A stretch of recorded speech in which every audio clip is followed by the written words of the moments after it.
আমার স্ত্রীর জন্য ডিম ভাজি করছি। আমি আগেই পেঁয়াজ মরিচ কেটে রেখেছিলাম আমার স্ত্রী।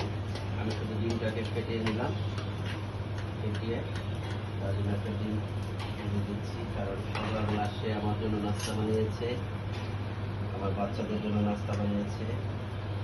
তার যাতে একটু কষ্ট কম হয় সেই জন্য আমি একটু ডিম ভেজেছি। একটু ডিমটাকে দেখার কাছ থেকে দেখেন, পেঁয়াজ মরিচ দিয়ে ডিম ভাজি করে দিলাম।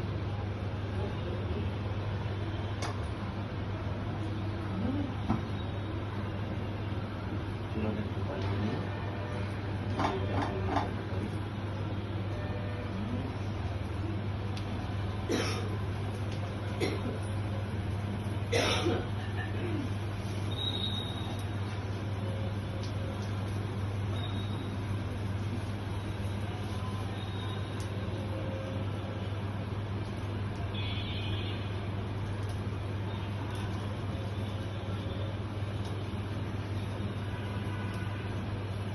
অভ্যাস না থাকলে হয় না, অনেক কিছুই সম্ভব হয় না।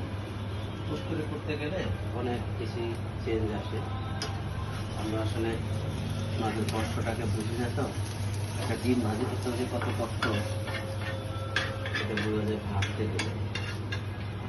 কতটুকু মজা হবে জানি না, তার চেষ্টা করছি ভালোভাবে ডিমটাকে ভাজি করতে। বাসায় যখন থাকবেন প্রত্যেক পুরুষের উচিত তার স্ত্রীকে কম বেশি একটু কাজের সহযোগিতা করে, তাতে সেও খুশি থাকবে এবং তার শরীরও ভালো থাকবে। ওকে, বাই।